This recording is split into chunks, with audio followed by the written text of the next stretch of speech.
Yeah, I did request. Okay. We're also streaming on the YouTube and everything else. Okay. Oh, there you are. Yes. Hello. And is it working? I could redo it if you'd like me to. That's not a huge Yeah, deal. sure. Yeah. I'll just have to shut Instagram. Here we go.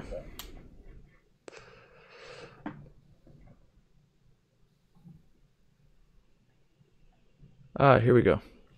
Cool. So, yeah, we're live on all the other platforms at the moment. Okay, sounds good. All right, I'm ready to go, bro. Okay, awesome. I'm going to press record on this episode in 3, 2, 1.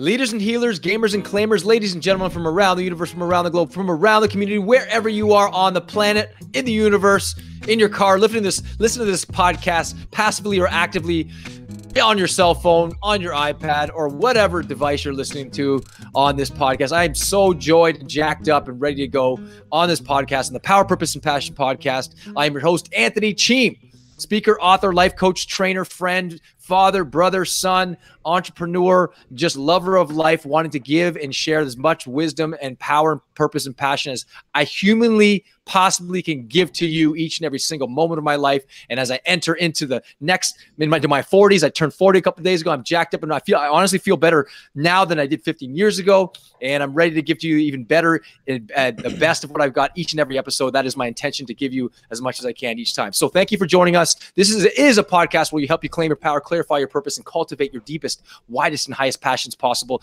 so you can ultimately show up as a better, best, more sharpened version of yourself, and ultimately share and care and inspire others to do the exact same. So thank you for joining us. It is an absolute pleasure and honor. What's up, Cam? How you doing, man? From Chatham, Ontario. What's going on? Well, hello. Not too much. A lot is happening in my life, but also nothing is happening in my life.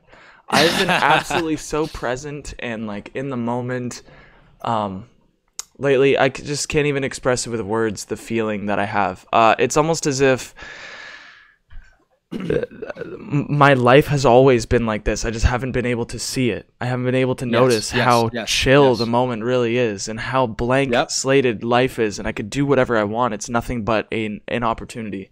When we talked about in the last open discussion about the oneness and not dismissing parts of yourself and actually looking at it from the higher perspective and loving it for what it is, I started doing that, and completely changed my life, because you realize that, you know, maybe there's a voice inside of you that says, I'm not good enough, or, oh, I should change this about myself, oh, I don't like that about myself. When you take a step back and you look at that voice, you don't identify as the voice, you look at it and you appreciate it and love it for what it is. All of a sudden you come to find where the voice comes from. And usually I notice like those like cliche moments where like the camera will zoom into your eyeball and it's a flashback of your life, and it shows back to a moment where somebody told you you weren't good enough, or you messed up and you felt bad about it, or you were embarrassed, or whatever it might be. And it's always these like conditioned programming that comes up. Sure. Yeah, in the shape of voices in your head, basically. And when you notice that, it's like, I remember you said, look at it like it's a 6-year-old child. Most of the time it was a child once. A child that was traumatized or hurt or picked on or whatever it might be. And it's just coming up in the form of a thought as an adult. And it can really, I can imagine it could eat you alive. Like I've been there where the voices are just so overwhelming because you think they're your voice. But that idea of oneness blew me away, man, because the one thing I was just like, oh, I shouldn't be thinking like this. I should not be thinking like this. Or I should not be acting in this way, or whatever it might be. And the moment I just let it happen, let it run its course almost, rather than just like constantly trying to surgically remove these thoughts from my head, life has been absolutely freeing ever since. And I have a feeling that there's going to be obviously issues coming up here and there, but it'll always bring me back to this place. This is exactly where I was in February. The only difference is because I remember telling you in February, like I had an entire week of absolute bliss. Like I couldn't sleep at night. I was so excited. Yeah.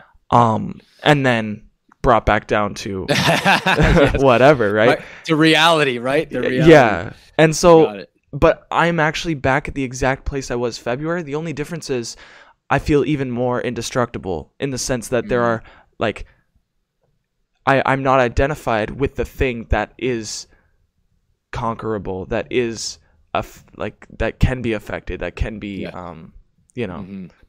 Yeah. So it's nice. Like I just wanted to say again that episode was crazy for me. Dude, it was absolutely my pleasure to give you that sense of wisdom and that insight, that nugget, whatever it is, a grain of love and insight, inspiration to lead you to the next level of your evolution and your next upgrade. And I like to, the metaphor of you 2.0. I mean, you know how you go from, level 2.1, 2.2, 2.3, 2.4, right up to 2.9, and then that monumental leap to the next one to 3.0, from 2.9 to 3.0. What you may have got is your 2.9 to 3.0. And so you get decimal point, and then all of a sudden you have one full level of upgrade, right? Or something like that. Yeah. And that's sort of maybe the upgrade that you needed that was blocking you from getting to the next level of next upgrade of version of Cameron, right? So I think everyone, you know what I mean? So yeah. I had a question for you, actually. Thank you. I really appreciate it. And also congratulations on turning 40 and the fact that you not even act like in a maturity sense, but you you don't look like you feel 40. It's crazy. I remember I was talking to my buddy and he's like, "Man, I'm not going to turn 30. No way I'm turning 30." And I'm like, "Listen, it's really nice. Like I'm very happy for you, and I could tell you're not slowing down anytime soon. If anything, Cheam is speeding up, ladies and gentlemen. Yeah, you're damn right. I'm putting my foot on the gas even more.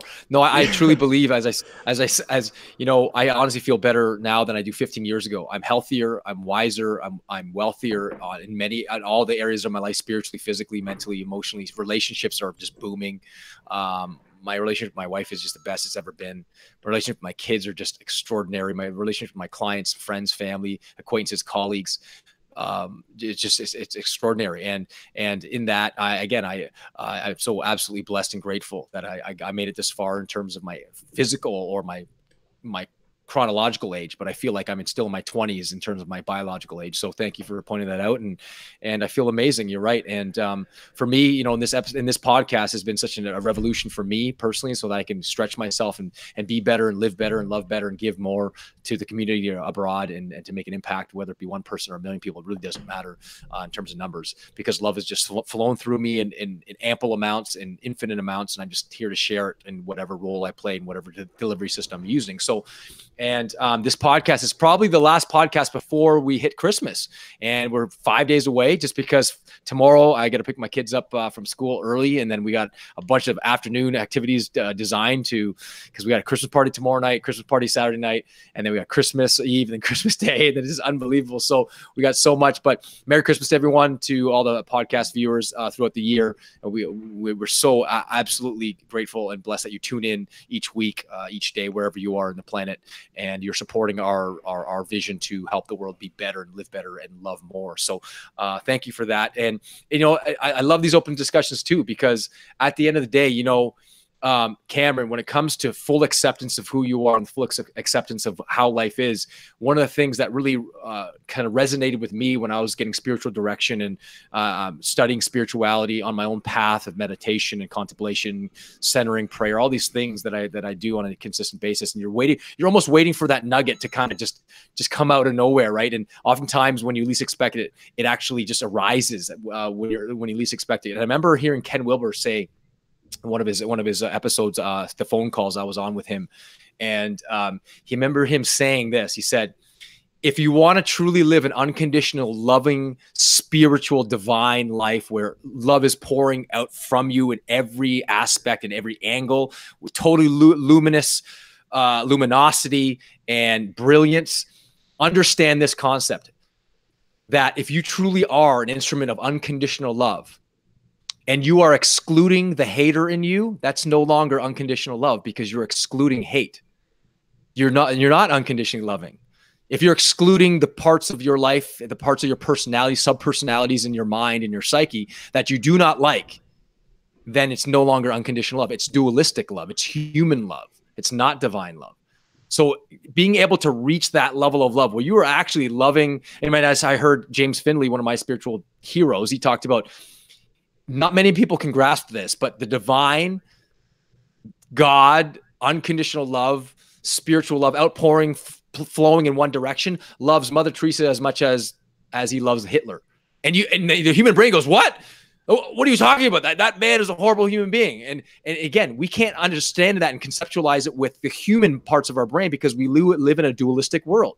We can't even conceive of that. But that's what divine, unconditional, infinite, limitless love does. It just pours out love, pours out love. Pours out love. And then, as I heard in one sermon one priest say,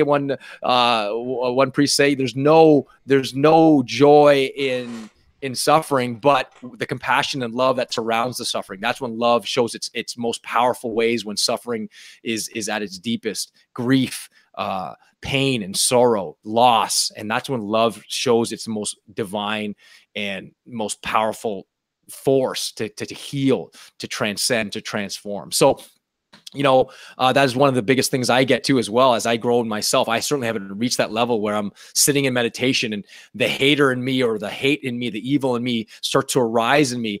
Part of me still wants to turn away from that. But part of living a spiritual, fully aware type life, awakened life, I mean, I feel like I'm not enlightened by any stretch of the imagination. I've had bits and pieces of it during meditation, bits and pieces of it in my interaction with people, bits and pieces when I'm playing the piano or singing or engaged in writing. But I now know that the more I grow, the more humble I am, the more I realize I don't know, the more I realize that I only have so many breaths on this planet to breathe, that I only have so many heartbeats that I have, that we are given so much energy, so many minutes on this planet. What are you going to do with those minutes? Are you going to live it in absolute hate and disdain and be victimized and be disempowered by those things? Or are you going to include those things, transform those things, and live a God-realized, loving, passionate, purposeful, and powerful life with all the gifts you've been given? And we've all been given gifts. We've all been given talents. We've all been given skills to give, to learn, to grow, to share it with others, and inspire others to be the best version of themselves in whatever journey they decide to take. And that's why I do this podcast. That's why I'm on the show. That's why I believe the divine allowed Cameron and I to meet and start this journey together. I mean, if that was 3-4 years ago, and now look what we're doing. And whether we reach 1 million people or not, that means nothing to me. It really doesn't. If one person on this show is listening on the show right now, and that one person takes this one episode, whatever Cameron and I decide to talk about, and that person is transformed from that knowledge, that would have been enough. And I die after this episode, my life would have had unbelievable amounts of meaning. That's how I'm living now. Whether I'm working with one person or 1 million people, it really does not matter. I'm all about just transforming, living an instrument, living that as an instrument of love, an instrument of compassion, an instrument of kindness, respect for life, divinity for life, radical awareness of my own purity and power, and remaining humble in that process as well. So, yeah. Detachment from outcome. Basically, you've mastered it. Because the ego human mind wants numbers. It wants quantity. It wants to save 1 million people's lives. One life is just like, whatever. A lot of people notice that, they won't make a difference environmentally because they're just one dude. And they're like, I'm just one guy. Like, it's not really going to do much. But if you are detached from outcome and you realize, for me anyways, this is how I feel, like, I'm not gonna, put off from doing certain things because it saves the environment. Yeah. And because I'm gonna change the world as one person. I'm doing it because, that's the action that's being taken. Yeah. Like for you, it's less about the people how many people are being saved. It's like you're saving, you're healing people, you're helping people, you're transforming people. And that's something that I need to wrap my head around big time, because I love numbers. I love big, long numbers and seeing them grow and noticing, like, because, you know, I'm on the back end of this entire podcast. I'm always looking at the numbers of how many people are listening and all this stuff. And I know it's less than that. It's more about getting on the show and spreading as many positive messages and sort of techniques and perspectives to the world as possible. If the world needs to hear it, I truly believe they will. That's the other sort of belief that I've had that has calmed me down a little from the whole achievement high. Yes. Is if the world needs to hear it, they will hear it. It's not up to me. Whether it's music, whether it's this podcast, whether it's a video I make, the world will get what it needs to get, you know, and you will also get exactly what you need, not what you think you want, but what you need.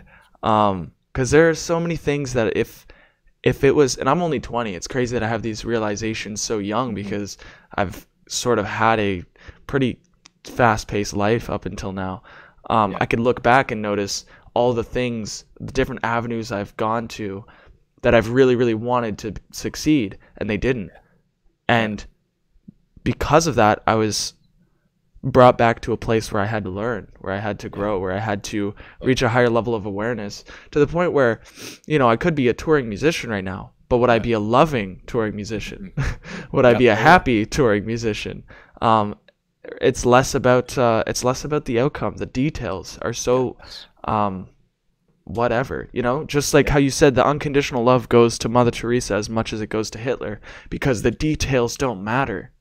Unconditional love is unconditional love, regardless of what's in front of it. Right. No conditions. There's no pairs. there's no dualism. It loves dualism, as right, because as soon as it enters into this realm of there is nothing other than one, then it's no longer one. It's now two, and that would mean that there's separation, right? And I certainly haven't reached that point, and we've all had moments of divine unification, right? I want you to do me a favor as you're listening to this. It's interesting. I just kind of popped up in my mind. Anyone that's watching this podcast, I want you to just stop for a moment and point to yourself. Just point to yourself, right? Is it Elizabeth that's in the back there? Elizabeth, are you in the back there? Yeah. Okay. Are you listening, by the way? Oh, she's listening, but there's a delay. Oh, there's a delay. Yeah. Okay. So okay. So you pointed to yourself, right, Cameron? Yes, I did. Yeah, that's right. Oh, yeah. Point to yourself. Notice that when you point to yourself, you don't point to your head. You point to where? Your heart, right? You don't, yeah, you don't go, this? Oh, right. No one does that, right? The first thing you do is point yourself, you take your hand and you point to your heart. That's where, I mean, the heart is the most powerful, exudes more energy than any other organ in the body. There's a reason. And then actually, according to the latest physiological studies, we have three brains: our mind brain, we have our gut brain, and we have our heart brain. There's neuropeptides they found in our heart and in our gut. So when you say I have a gut feeling, that's real. That's a real intuitive response. When you have my heart is sad, there's a real brain response in your heart that's doing that. And so one of the best ways that I do personally on a daily basis is just put both my hands on my heart each day. And anytime I'm stressed, as I imagine myself, the stress is in my heart. And as I breathe in, there's this luminous divine light. Just imagine the sun just entering into my heart, and just, it's not destroying the darkness or destroying the stress. It's loving the stress. It's as I said, remember that metaphor about the tub of acid? You can either try and separate the acid from the water, or you can add more water. Add more water. We as humans try to fight and separate and be apart from. Just add more water. And that's what I do on a daily basis. And wow. Hey, I'm human as much as anybody else. One of the things I know, I have names for every archetype in my life. Like if I have the rude and raw and ridiculous archetype. I have the sexual god in me, right? That's attracted to this feminine energy all the time. I have the cynical, mean archetype, and I love them all because we all have them. In us, we have the unconditional lover and the forbidden lust. We all have it. I don't care who you are on the planet. We all have divinity, and we have that diabolical nature. We all have the sacred and we all have the profane. And the key is to honor both. And can you sit in your meditation in your quiet place and just allow all of it to arise without judgment? That's but basically enlightenment and awakening, satori, liberation is just being total watchful awareness of everything that's arising in the moment, whether it be sacred or profane, whether you like it or you dislike it, whether it's bliss or not bliss, whether it's painful or if it's comforting. It does not matter. Can you sit in it and just allow everything to rise and watch it, look at it, observe it, and knowing that none of those things are you, right? None of them are, because if you can see it, then it's an object. It's not a real subject. The real subject is the one that you can't see. I think the Zen Buddhism calls absolute subjectivity, where you are sitting in that subject of awareness, where you are the seer, not the seen. You're watching a scene unfold before you. None of those are you. And we identify ourselves with, all the things in the material, money, fame, our titles, whatever it might be, right? So, as we enter into 2019, here's something to reflect on. This being the last podcast, most likely prior to Christmas. We'll have a couple probably between Christmas and New Year's, but I think maybe reflect on who you really are as a human being and what you've been told you are as a human being. Are you this skin encapsulated ego, this meat suit, or are you more than just that? Were you made of greater things? And where did you come from? Who are you? What were you here to do? Maybe write in your journal, what is my purpose? And what is my purpose now? Maybe it will be more defined. You could change it later, but reflect on these things. Obviously Cameron does it with his journaling. I do it with my journaling and my meditation, my contemplative prayer and my reflection and my self-examination. But the key is to look beyond your skin, look beyond what you see in the mirror, look beyond your job and your title. You're more than that. If you want to call it Tao or unconditional love or spirit, whatever, it really doesn't matter what you call it. The key is to understand who you are, and the deeper you understand who you are, and the more you awaken to who you are, the more you realize, man, you are beautiful, you are kind. This morning, I had a session with a client, and we drove by the lake, and I had to stop. There was the most beautiful potpourri of colors that the sun was rising, and it was over the horizon on the lake. And I remember I stopped. I said, wait a second, I got to stop. And I remember, and we walked towards the lake, and I took a picture, and I was like, wow, that is beautiful. And she said, wow, that is God's work. And then I looked at her, and I remember saying to her, I said, so are you. You are God's work. We look at this beautiful scene and we say, oh, that's beautiful. But then when we look in the mirrors, we say, oh, obviously God made a mistake with me. We're God's greatest creation. Right? We can create the iPod. We can put 1,000 songs in our pockets. We can create flying machines. And yet we look at ourselves and go, we diminish ourselves, but we can look at it. We can marvel at the universe and say that beautiful sun, that beautiful picture, that beautiful horizon. But then we look at ourselves and go, oh, well, we're mistakes. I'm unworthy of love. No, you are worthy. You came from love, so you're worthy of love. So it's something to reflect on. And as we approach Christmas, give thanks. Be grateful, be kind, be generous. And maybe perhaps before we enter the 2019 year, we can all, maybe set some standards, set some objectives, and raise our vibrations so we can raise the vibrations of the planet, the earth, animals, plants, everyone around us, and include everything, and live a God-realized, happy, loving, pure, and passionate life as much as possible. So Cameron, I just want to say thank you. Merry Christmas to you, brother. I know we're going to talk prior to Christmas and in the new year, of course. And I want to say, man, you're a serious gift every day in my life, man, for allowing you to come in my life and helping me spread my message of hope and love in the world. So thank you, man. So any last words there, Cam? No, that was absolutely gorgeous, man. I appreciate all of those words. Thank you. Yeah, my pleasure, man. So to your continued upgrade and evolution, guys, if you love this show, comment, like, ask questions, share it and care it. And if you love someone, share it with somebody that would really, really resonate with something like this, a message like this. So to your continued upgrade and evolution, live it up with power, purpose, and passion. God bless you guys.